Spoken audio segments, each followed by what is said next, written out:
Hello friends, good morning all of you. दोस्तों, अपन विवेकानंद की online classes में टेंसेस की क्लासेस चला रखे हैं। टेंस की क्लासेस चल रही है अपनी। दोस्तों, मैंने अपने विगत लेक्चर में WH वर्ड वाले सेंटेंस को आपके सामने रखा था कि कब WH वर्ड से बनते हैं, कब सहायक क्रिया से बनते हैं। Now I am starting your future indefinite tense today. आज मैं आपका जो फ्यूचर इंडेफिनिट टेंस है वो चालू करने जा रहा हूँ। इजी फंडा है। सदैव हमेशा की तरह बताता आ रहा हूँ कि बीच वाले शब्द की हिंदी पहले होती है। इंडेफिनिट यानी सामान्य, फ्यूचर यानी भविष्य और टेंस मीन्स काल। तीनों से मिलकर बन गया सामान्य भविष्य काल। जो तीन वर्ड है इनकी हिंदी वर्जन, हिंदी अनुवाद आपको क्लियर होना चाहिए। फ्यूचर इंडेफिनिट टेंस बोले तो सामान्य भविष्य काल, और सामान्य भविष्य काल बोलने का मतलब है दोस्तों फ्यूचर इंडेफिनिट टेंस। अब सबसे पहले फर्स्ट ऑफ ऑल ये बात समझ में आनी चाहिए कि ये फ्यूचर इंडेफिनिट फ्यूचर टेंस होता क्या है।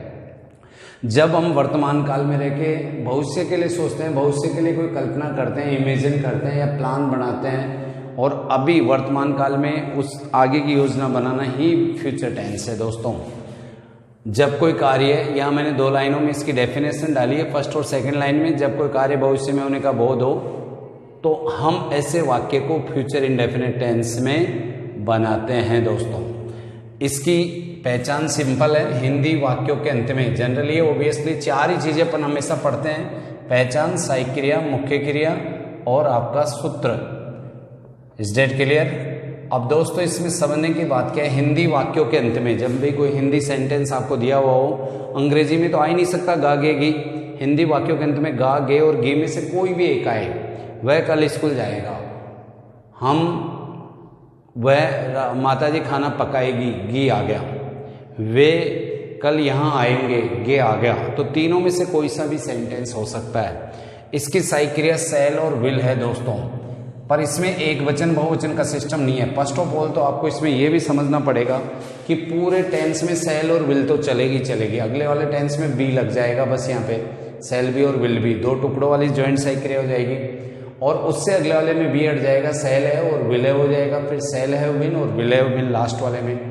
अब सेल तो किस किस के साथ आती है? सेल आती है आई और वी के साथ। इसमें एक वचन बहुवचन का सिस्टम नहीं है। देखो दोस्तों, आई और वी जब भी कर्ता की जगह हो तो आप सेल सहायक क्रिया को यूज करोगे, और जब आई और वी के अलावा अन्य सभी के साथ, अन्य सभी में क्या क्या आ सकता है? ही है, सी है, इट है, दे है, यू है, सिंगुलर नाउन है, प्लूरल नाउन है, कोई भी शब्द हो, उन सबके साथ ओनली और only use their will helping verb, will सहायक क्रिया आती है इन सब के साथ। अब सिंगुलर प्लूरल नाउन से क्या तात्पर्य है? जैसे बॉय है तो भी विल आएगी और बॉयज है तो भी विल आएगी। बॉय एक वचन और बॉयज बहुवचन है। माई ब्रदर एक वचन है तो विल, माई ब्रदर्स तो बी विल। इसमें सूत्र देखो, सब्जेक्ट सबसे पहले, सब्जेक्ट के बाद में दोस्तों सब्जेक्ट को ही कर्ता कहते हैं। मैंने इनको वाक्य में कैसे पहचानते हैं ये भी टेंसों से पहले की क्लासों में बताई है। वाक्य का पोस्टमार्टम करना बताया कि सब्जेक्ट को कैसे पहचानोगे, अपने खुद के भी तरीके दिए, इसलिए please go my back classes, मेरी पिछली कक्षाओं में जाओ, देखो, समझो। फिर हेल्पिंग वर्ब आई और वी कर्ता की जगह तो सेल और बाकी अन्य सबके साथ विल। आपको तो ये ध्यान रखना है कि सुनील जी सर ने बताया कि आई और वी के साथ सेल आता है, बाकी फिर कुछ भी आए, स्त्रीलिंग हो, पुरुषलिंग हो, इसी इट यू दे, कुछ भी हो, वर्ब की फर्स्ट फॉर्म आती है। V1 का मतलब वर्ब की फर्स्ट फॉर्म। यहाँ भी अब मैं बताना भूल गया था कि इसमें मुख्य क्रिया की फर्स्ट फॉर्म आती है। फर्स्ट फॉर्म को यूं भी लिख देते हैं और V1 भी लिख देते हैं शॉर्टकट में। ये जो तिरछा डंडा होता है इसे इंग्लिश में ओब्लिक बोलते हैं दोस्तों, और हिंदी में बोलते हैं या तो ये काम में ले लो या ये ले लो, एक ही बात होती है। ऑब्जेक्ट आएगा हेल्प मेन वर्ब के बाद में, फिर अदर्स। ये आपका सारा फॉर्मूला हो गया। अब समझने की बात क्या है कि ये सिंपल सेंटेंस का सूत्र है। सिंपल सेंटेंस बोले तो SS, सिंपल सेंटेंस। इनकी भी परिभाषाएं लिखाई थी। जिस वाक्य में न तो पर्सन का बोध हो न मनाही का बोध हो वो साधारण वाक्य है। जिस वाक्य में नहीं मनाही या निषेध का बोध हो, मैं खाना नहीं खाऊंगा, खाने के लिए तो कौन मना करता है, खैर वैसे मैं दिन में 10 दफा चराई करवा लो बच्चों को, मैं पढ़ाई नहीं करूंगा, तो ये नकारात्मक है। नकारात्मक वाक्य की परिभाषा उसके नाम में ही है दोस्तों, जिसमें नकार दिया जाए हर कार्य के लिए। पर्सनवाचक वो वाक्य जिसमें पर्सन की स्थिति बने, क्या, क्यों, कब, कैसे। पर्सनवाचक शब्द में ही उसकी डेफिनेशन है, उसकी परिभाषा है। और जिसमें दोनों काम नहीं हो वो सिंपल है, और जिसमें दोनों आ जाए वो पर्सनवाचक नकारात्मक है। जैसे क्या पक्षी आकाश में नहीं उड़ रहे होंगे, तो क्या भी आ गया और नहीं भी आ गया, तो ये पर्सनवाचक नकारात्मक वाक्य है। इसमें अगर अपन आगे बात करें दोस्तों, तो इसमें सिंपल सेंटेंस बन जाता है, नेगेटिव कुछ भी नहीं है। सहायक क्रिया के तुरंत बाद नोट लगा दो। नहीं से तात्पर्य नोट से है, नहीं की अंग्रेजी नोट से बनती है। और पर्सनवाचक में कुछ भी नहीं होता, सहायक क्रिया को उठा के सबसे आगे रख दो। ये 4 फॉर्मूले मैंने टेंसों से पहले दिया है। अब जो बच्चे शुरू से मेरी टेंस की क्लास नहीं समझ रहे उनको दिक्कत आ रही होगी। टेंसों से पहले मैंने चारों फॉर्मूले लिखाए हैं कि पर्सनवाचक में बस सहायक क्रिया को उठा के आगे रख दो। सहायक क्रिया दुल्हा है, ये सब बराती है। नोट इसमें बिंदायक है, जो दूल्हे के साथ ही उसका रोल आता है नेगेटिव वाक्य में। और पर्सनवाचक नकारात्मक हो तो हेल्पिंग वर्ब पहले, सब्जेक्ट एडजेक्टिव अपने स्थान पे रहेगा, फिर नोट आएगा, फिर मेन वर्ब है, फिर ऑब्जेक्ट है, फिर अदर्स है। अपन हर वाक्य में चारों सूत्र नहीं लिखे हुए हैं मेरे पीडीएफ में। मेरे आप अगर मेरे नोट्स हैं, ये मात्र इसके टाइपिंग और बाइंडिंग वाले पैसों में सब जगह मिल रहे हैं। 200 रुपये में कंप्यूटराइज एक चीज़ लिखी हुई। अपने से तो लिखने में स्पेलिंग फॉल्ट हो सकती है, आगे पीछे आज लिख दिया कल गैप हो गया, ये सब कुछ है इसमें। अगर आप पहले क्लासें नहीं लिए हो तो ये लेके इसमें सारी पूर्व की क्लासें भी बहुत बढ़िया से नोट्स के रूप में दे रखी है। अब मैं एक वाक्य बना रहा हूँ, मैं कल बाजार जाऊँगा तो यहाँ आई आया है, तो आई के साथ तो नो डाउट आई और बी के साथ सेल है। आई सेल गो टू मार्केट, आने वाले कल के लिए टू मारो, चल रहा है वो टुडे, जो जा चुका कल वो प्रीवियस। ये समय की इकाइयाँ हैं दोस्तों। सीता चाय तैयार नहीं कर रही होगी, इसमें नहीं है नेगेटिव, तो बस कुछ भी नहीं है। नेगेटिव के लिए सब्जेक्ट है, हेल्पिंग वर्ब है, नोट लगा दो। इसके बाद सीता विल नॉट प्रिपेयर, तैयार करने के लिए प्रिपेयर, प्रिपेयर प्रिपेयर्ड प्रिपेयर्ड, तैयार करना, तैयार किया, तैयार कर चुका। दीज आर योर वर्ब, ये आपकी सब क्रियाएं हैं। Sita will not prepare teach, Sita चाय तैयार नहीं कर रही होगी।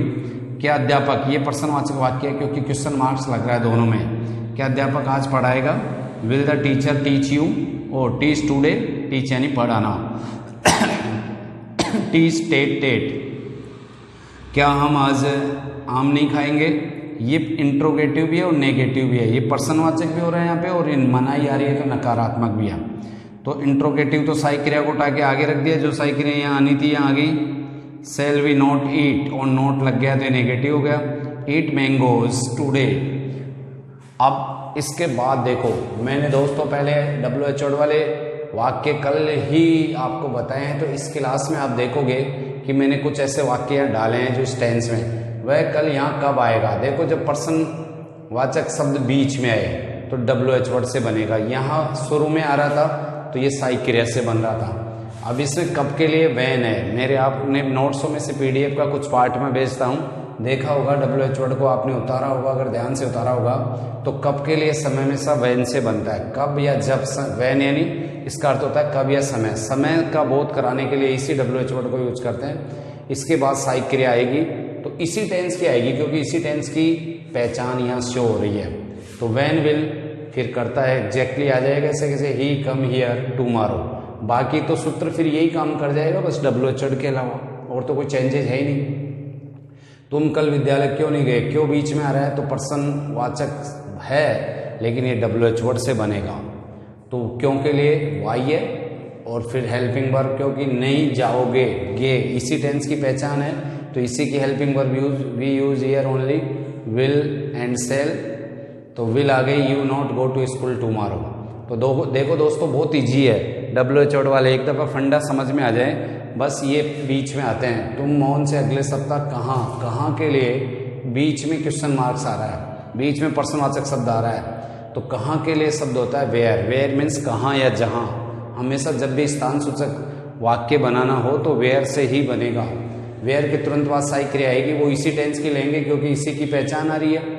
तो वह इसीलिए इसी से रिलेटेड शब्द लिखे हैं मैंने यहाँ पे। Where will you meet Mohan in next week, अगले सप्ताह यानी अगले। तुम्हारा भाई तुम्हारे लिए क्या लाएगा, क्या के लिए, वोट, क्या मीन्स क्या। सामान्य पूछताछ से संबंधित जितने भी वाक्य बनाने पड़ते हैं वो वोट से बनाते हैं। तुम क्या खाओगे, तुम्हारे लिए वो क्या लाएगा, तुम क्या करोगे, तुम क्या लिख रहे हो, तुम क्या पढ़ रहे हो, है ना।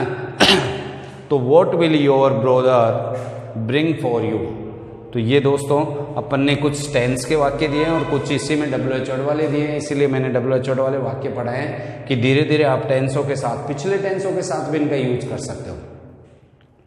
मैं उससे मिल चुका था, मैं उससे वहाँ मिल चुका था, या कहाँ तुम उससे कहाँ मिल चुके थे, तो यहाँ पे वेयर से बनेगा कहाँ के लिए। तो बहुत सारे वाक्य पिछले टेंसों के भी आप बना सकते हो। जी मैं जितनी प्रैक्टिस करूँ, इससे नेक्स्ट वीडियो लेक्चर में अपना अगला टेंस होगा। Best of luck, go ahead.